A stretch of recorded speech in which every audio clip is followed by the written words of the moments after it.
Valeria, and today I will be discussing the problems, causes, and solutions of the California wildfires. So, California has now learned how to live with fire. Wildfires have not ceased but increased in its frequency, severity, and duration in the last 2 decades. Wildfires are known to be ignited by natural causes. For example, in 1889, the Santiago Canyon fire burned around 300,000 acres, all across Orange County, San Diego County, and Riverside County. Now, until 2018, this was number one of the most destructive wildfire that had ever occurred in California. In 2018, the Camp Fire now occupies the number one in destructive and deadly wildfire in California, with 85 fatalities, according to the Western Fire Chief Association, published in November 8th of 2023. I do want to mention that the wildfire season in California starts in May through June and then all the way to October. We will come back to that. So now let's discuss the problems. So in the last few years, wildfires have increased tremendously, especially in 2018 to 2021. Only in the year of 2021, 4,304,379 acres were burned, with a fire suppression cost of $1.23 billion, according to LINLA Cal Matters, published in August 15 of 2023. So these numbers are just to give a little bit of the magnitude of this problem. Those are a lot of acres, and also this $1.23 billion is money that the state of California is spending in order to control these fires. As we know, this money can go to other programs that can benefit the California citizens. More to come. Now, according to Nesbitt Jeff, the U.S. News, published in August 17 of 2018, wildfires contaminate tremendously the air quality, which brings poor air quality for citizens to breathe, causing a public health threat just as respiratory illnesses. And now, wildfires also release a large amount of carbon dioxide and other greenhouse gases into the atmosphere. And now we're gonna learn how this is important and for this problem. So now we're gonna move into the causes of California wildfires. So according to WFCA, published in July 18 of 2022, these are the 3 main causes of California wildfires. California is known by being a very dry state, so this is one, drought. The second one is the wind. California has very strong winds during the fall season. And the third one is human activity. So now let's expand a little bit on those. Because of California's weather is very dry and very hot, and during the summer this brings a lot of dry vegetation, which is easy for wildfires to be ignited.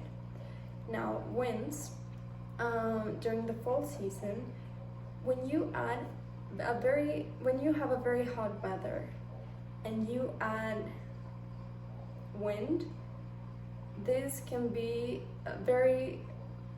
this can be an explosion. So why do I say that?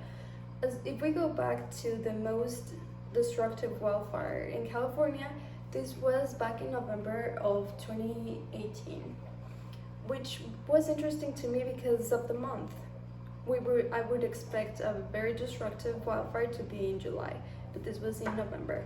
So I talked about fall, and this is because when we have a wildfire and we have wind, this is easier for the wildfire to spread with much more speed, and this can be very dangerous, as we know. Now, human activity, probably 90% of human activity causes the California wildfires. And why is that? Well, if you have any guesses, it would be climate change. Fossil fuels are just like coal, gasoline, and natural gases are released into the atmosphere, as well as industrial agriculture. All of these greenhouse gases are released into the atmosphere. And as we know, well, that causes climate change, which leads to the following: altered weather patterns. In the last few years, we may have noticed that the rainy season starts later, but it also finishes earlier, which leaves a very long dry summer.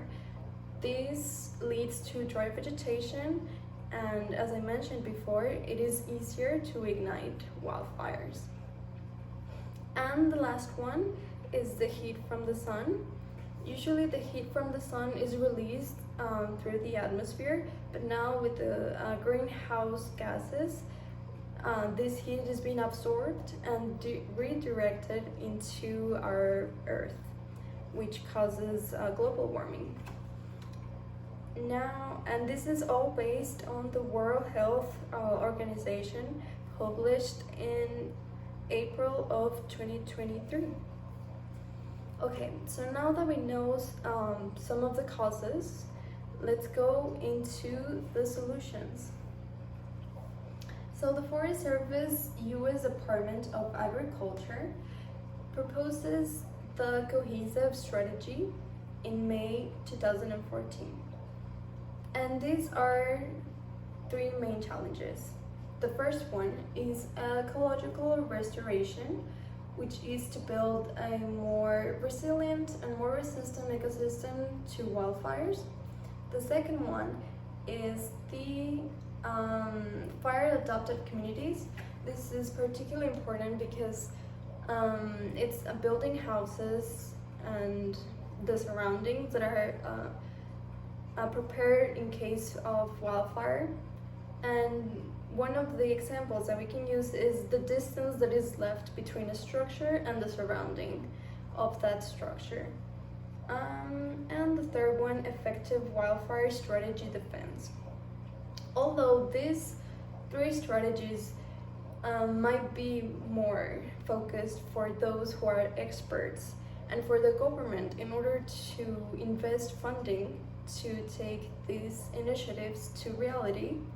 Also, Joshua M. Sharfstein published in the Milbank Quarterly in December of 2018 proposes other strategies that we can perform as individuals and in our community, which are the following. So the first one would be to develop national policies that give recommendations and energy responses strategies to the public. This would be extremely helpful to the state, because now people can know how to act in case of a wildfire. The second one would be early warnings. This gives time and also anticipation for people to know how to act, and for the firefighters and all the teams to control the fire. The third one, make air quality measurements very accessible. Also for our own health, it would be important for citizens to know the air quality of their area, so they can know if it would be better to wear masks. to avoid respiratory illnesses. And the next one would be utilizing renewable energy. Lately, the state of California has made accessible solar panels, so we can use this energy. And the last one would be follow best practices in reducing carbon emissions, which I think is very important because there are many small actions that we can perform in our daily lives in order to reduce our carbon emissions. So now that we have understood the problem and the causes of the problem, it is time for us to act with urgency and raise awareness to our kids and to our community. And let's just remember that small actions can always lead to big changes. So just something to take with that. Thank you so much for listening.